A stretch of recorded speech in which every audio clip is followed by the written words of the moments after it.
Okay, let me go from the sublime to the insane.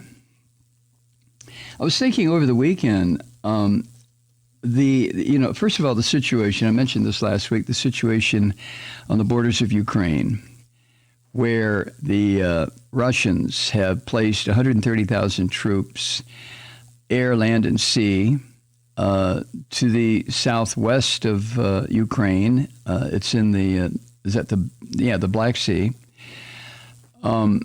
In Belarus, which is to the northwest, in Crimea, which is to the, I guess that would be the southwest, and then Russia itself. They've surrounded this country, and they have had a steady 2-week, 3-week show of force, the Russians have, with live fire exercises, military operations, so-called war games with the military of Belarus. And what we have witnessed in Western TV, thanks to some of the releases from the Russian news services, what we have seen is a mighty force of air, sea, land, including armor divisions, tanks, rolling across the countryside, 10, 12 in a line. I mean, a really impressive and frightening display of military firepower and potential death and destruction. That's what Putin has been doing. Now why all of this? Maybe I have a couple of ideas, and this will take me right up to the edge of conspiracy theories, but what the hell? First of all, not a conspiracy theory, the idea that maybe Putin is trying to show the West, and especially the United States, that he's nobody to fuck with, that he has this vast military, or he's trying to show somebody this. Maybe he's trying to show it to the Russian people. But I think that's what all the shooting and firing and bombing and shells lobbing and screaming and troops moving and surrounding this country, I think perhaps that's what this is about. If that's the case, then this is a big bluff. A lot of people who are much more experienced in this kind of international bullshit, more experienced than I, no longer see it as an international or see it as a bluff. They see it as the opening stages of an invasion by the Russian military. Meanwhile, back here in the United States, the fifth column in this country, the fascist comrades of Putin, that would be Tucker Carlson and Sean Hannity and Senator Josh Hawley. There's a whole bunch of them. These are white nationalists who align themselves with the fascist Christian tendencies, techniques, and beliefs of Vladimir Putin. Now, this is nothing new. We had fascist alignment in this country with the Germans, with the Nazis back in the 30s, the 20s and 30s.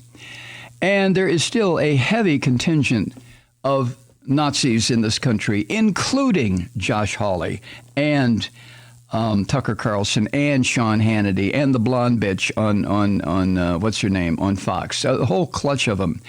And the blonde QAnon bitch from here in Georgia, Marjorie Greene. So there is a heavy contingent of Nazis here. But since there's no longer a Nazi party, they are fascistic. And they align themselves with white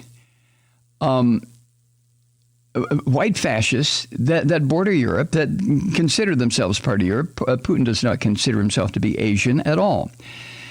Now, there are fascist governments in the Philippines, fascist governments in Arabic countries, fascist governments in China, fascist governments in, did I say Brazil, in various parts of Central and South America. But none of these other groups are white. And Josh Hawley and the Nazis in this country are aligning themselves. This is a you will not replace us move on the part of these white fascists in this country, in Russia, in Belarus, wherever. There are white fascist parties all over Europe, in the various countries of Europe. This is for real, folks. It's for real. So the fascists in this country, including Hannity, including Tucker Carlson, including Josh Hawley, are advocating support for Russia, not Ukraine. Now, Ukraine is white people too. But Ukraine has a democratic system. Russia does not. And that's why Tucker Carlson and Sean Hannity and Josh Hawley and the rest of these goddamn vermin are supporting Putin. Do you understand what I'm saying? They are as close to openly supporting this Russian fascism as they can come. These three fuckers and the rest of them in this country. So why are they doing this? The American fascists, because they're looking for that alignment between the United States and Russia and any other Western country. France has a fascist party. Italy has a fascist party. England has a fascist party. Spain has a fascist party. This is what the American fascists are hoping for. So obviously they're going to support Putin over Ukraine. Now, not only is this dangerous and treasonous, but they're going to continue to do it. These people are advocating, like I said, as close to the line of coming right out and saying it as they can possibly get without coming right out and saying it. An invasion of Ukraine, a destruction of that country, an absorption of that country by the Russians. And the day is approaching. Do you understand me? Does this make any sense? Or is this wingnut shit that I'm coming up with now? I don't think so. See, I've been watching this for 35 years. I've been watching this Christian fascist movement growing in just about every American institution you can name, whether it is the economic sphere in this country, the military sphere, the political sphere, the religious sphere, social, any kind of social interaction. Slowly, these religious fascists have been moving in. These Christian fascists have been moving in quietly, sometimes not so quietly. And now they are aligning themselves with Russian fascism. Now, nobody paid attention to this shit back in the 20s and the 30s when there were so many Americans. The German-American Bund was developed. We had an American in this country, I forget his name, who saw himself as the Fuhrer of America once the shooting was over. They were aligning themselves with German Nazism, with Adolf Hitler. They wouldn't align themselves with the fascists in Italy because, well, they looked funny. They wouldn't align themselves with the Spanish fascists for the same reason. But the German fascists, the Nazis, why, shit. I mean, there was talk in this country when this country was being founded as to whether or not German should be the national language rather than English. This country has always, the United States, always been just one hairpin turn away from drifting into fascism. And now that the American fascists, they have established themselves, they have devoured a political party, they have devoured a religion, and they have made tremendous inroads into media. American fascism. So again, I'm wondering what we're going to do about this. How are we supposed to respond? The way it's being responded to currently is not being responded to at all.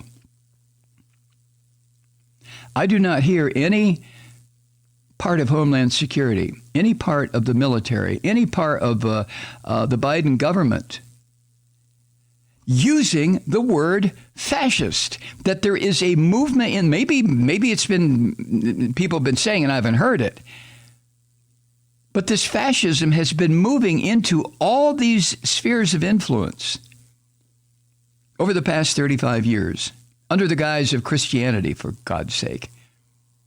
And now they're here. And they're well established, and they're rooted. And they convinced 72 million Americans to vote for this filthy, goddamn fascist pig Donald Trump in 2020. Even mainstream media, that's supposed to be our liberal media, right, continues the attacks on, I call them attacks, on the Biden government.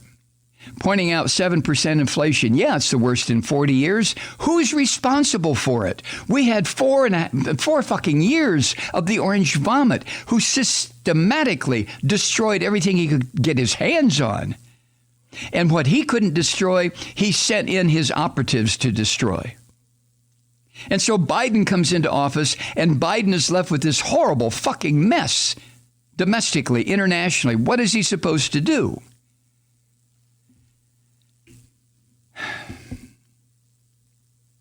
Well, we are in some big trouble. I mean, we just are. And I don't know why the trouble, the threat, is not being pounded home by mainstream media. Surely I don't want to believe that they're part of it. I can't. I can't go that far. I mean, the usual suspects, yes, of course. The Fox Sewer and the rest of these shithole organizations that are put together by white American Christian fascists. Yeah. They're easily identifiable. But why hasn't mainstream media, why aren't they talking about this fascist move in this country constantly? What is it, and I ask this question honestly, what is it that's holding them back? There's no fairness doctrine anymore. That was destroyed in the Reagan years by the fascist Christians, so they could begin their consolidation of media outlets, starting with radio, so they could begin their assault on democracy without having to run the risk of falling afoul of the Federal Communications Commission. How do you get rid of or how do you handle the idea if you got to present both points of view? You get rid of the rule, which is what they did. So there is no fairness doctrine restricting mainstream media outlets. Why are they not pointing out then this fascist move in this country? Is it because it's linked to Christianity? I mean, it's centered in Christianity. These are not fascist atheists. These are not fascist atheists. Oh, come on. I'm so goddamn upset. I can't even talk clearly. These are not fascist atheists. These are fascist Christians. Is that the reason then? There are a lot of non-fascist Christians who show up on television, who work in favor of social justice and rule of law and equal protection under law and all of it. I'm not referring to them. Why are they not identifying the fascist Christians as such? You know, if a Christian says, an obvious Christian, like one of the reverends that show up on MSNBC or CNN, an obvious Christian says, listen, our religion has been infiltrated by fascists. They have twisted the words of the rabbi from Nazareth into incomprehensible brutality, and they are coming to destroy the country. Why don't they say that? Hi, Truth Seekers. Mike Malloy here. As you know, we've switched formats and are now broadcast exclusively on the Progressive Voices Network. So that means you get fewer program interruptions, no corporate commercials, and lots of profanity. But our format change also means some of our radio listeners no longer hear the program. It's been a while since I mentioned our podcasts, so you may have forgotten that there is a way to listen to this program anytime you need a good dose of screaming. Visit MikeMalloy.com and subscribe to our podcasts. As a podcast subscriber, you can download the program to your mobile device and take me with you wherever you go. And if you have a friend who needs a dose of truth-seeking, you can give a gift subscription as well. That's MikeMalloy.com, and never miss a minute of the uncensored fun and frivolity.